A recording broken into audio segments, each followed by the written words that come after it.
Okay, आज के lecture में हम पढ़ेंगे लेट वाले वाक्य, यानी कि डायरेक्ट इनडायरेक्ट का सबसे लास्ट टॉपिक है ये, और इसमें दो पार्ट हैं, पार्ट 1 और पार्ट 2। ठीक है, आज हम पार्ट 1 पढ़ेंगे। अनुमति और निवेदन दरखास्त वाले वाक्य, इसको हिंदी के सेंस में हम इस तरह से देखेंगे, जैसे कोई अनुमति मांग रहा है, ठीक है, और कोई निवेदन कर रहा है, रिक्वेस्ट कर रहा है, ऐसे सब वाक्यों में, ऐसे सब वाक्य क्या कौन से होते हैं? लेट वाले वाक्य। ठीक है, अब इसकी एक और पहचान मैं आपको बता देता हूँ कि सभी जितने भी क्वेश्चन होंगे सब में लेट होगा। लेट का हिंदी में जो अर्थ होता है होने देना होता है, अनुमति देना, आज्ञा देना, उस सेंस में भी यहाँ पर यूज हो रहा है। ठीक है, डायरेक्ट इनडायरेक्ट के मोस्ट ऑफली आप सब रूल जानते ही हो।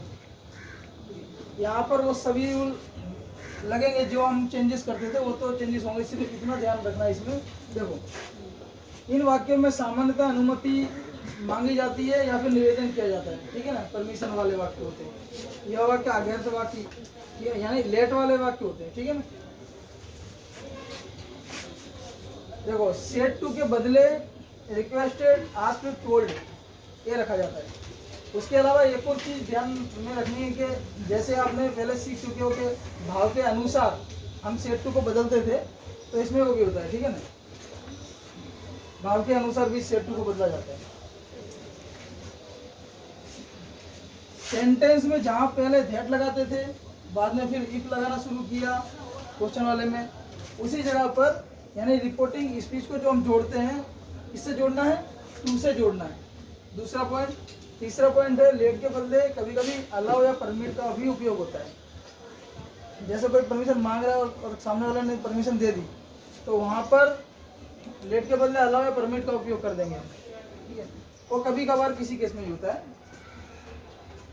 और बस ये 3 नियमों को इसमें फॉलो करना है। चौथा है कि नेगेटिव सेंटेंस में टू के आगे नोट लगा देना है, बस, और कुछ नहीं करना है। नोट वाला जो नेगेटिव सेंटेंस है, नकारात्मक, वो वैसे के वैसे ही बनेगा जैसा आप अफर्मेटिव बना रहे हो। सिर्फ टू के आगे नोट के आगे टू लगा देना। ठीक है, टू के आगे नोट टू हो जाएगा। ठीक है ना, इस तरह से आपको लगा देना। ठीक है,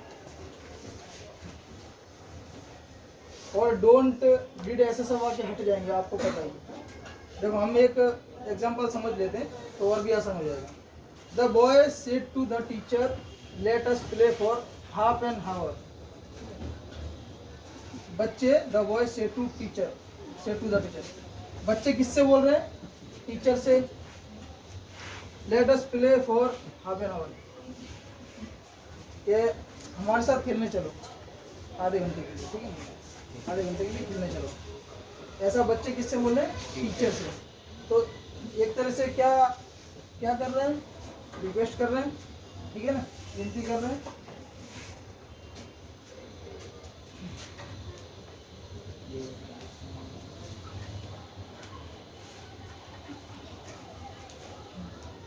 टीचर से बच्चे क्या बोल रहे हैं कि आधे घंटे के लिए खेलने चलो। ठीक है, या इसमें रिक्वेस्ट हो रही है। ठीक है, अब देखो क्या क्या बदलाव होंगे। जिस तरह से पॉइंट मैंने लिखे हैं उस हिसाब से ही आपको बदलाव करना है। ठीक है, देखो, पहला बदलाव करते हैं। इसमें सेड टू के बदले रिक्वेस्ट, आस्क्ड, टोल्ड और भाव के अनुसार हम सेड टू को बदलते हैं। ठीक है, अब इसमें क्या, किसका भाव है? रिक्वेस्ट की जा रही है। सेड टू को किसमें बदलेंगे? रिक्वेस्टेड में। ठीक है,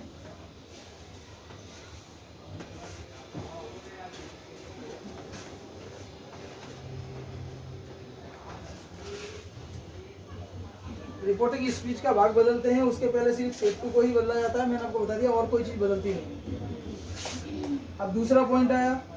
ठीक है, देखो, सेंटेंस को टू द्वारा जोड़ा जाता है। ठीक है ना, तो ये हट जाएगा कॉमा, इसकी जगह क्या आ जाएगा? ओके, लेट सेंटेंस में रहेगा, आंसर में भी रहेगा। ठीक है, इसका क्या हो जाएगा? देम, जो आप चेंजेस पहले सीख चुके हो। प्ले फॉर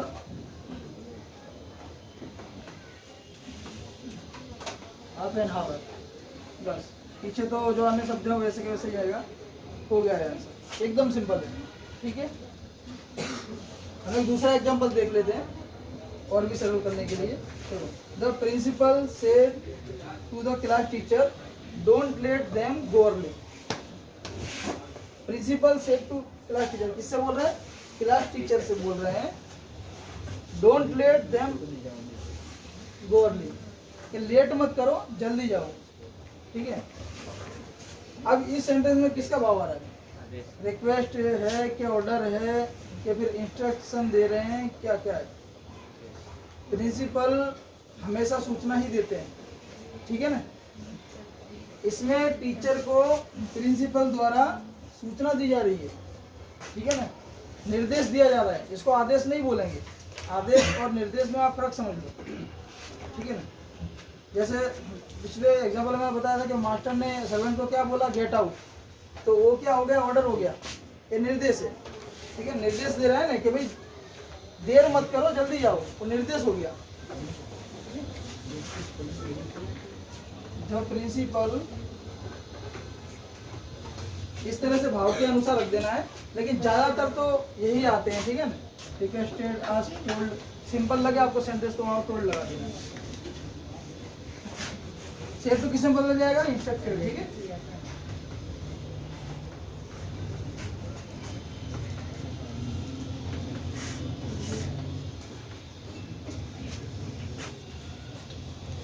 ये हट जाएगा, ठीक है। अभी देखो नेगेटिव सेंटेंस है, देर मत करो, ठीक है ना।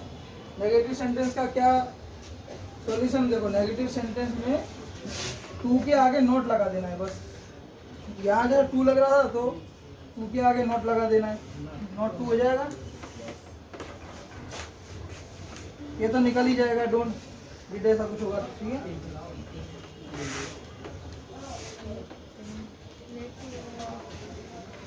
लेट देम गो अर्ली, अन्य शब्द वैसे के वैसे आ जाएंगे। ये हो गया आपका कंप्लीट, ठीक है।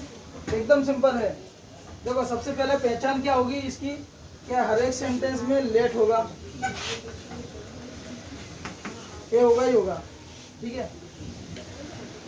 दूसरी चीज क्या, आपको पढ़ के आपको भाव पता चल जाएगा, तो पता चल जाएगा कि हाँ भाई ये अनुमति वाले और निवेदन लेट वाले सेंटेंस है, ठीक है।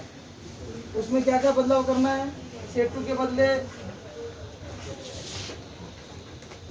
रिक्वेस्टेड लगा देना है, अगर रिक्वेस्ट वाला वाक्य हो तो, वरना आस्क्ड लगा देना है, सिंपल लगे तो टोल्ड कर देना है, ठीक है। या फिर और कोई भाव आ रहा है तो वो लगा देना है, ठीक है। पहला हो गया। दूसरा क्या है, टू के द्वारा जोड़ा जाता है, इसको आप खास ध्यान रखना, ठीक है, एकदम सिंपल है।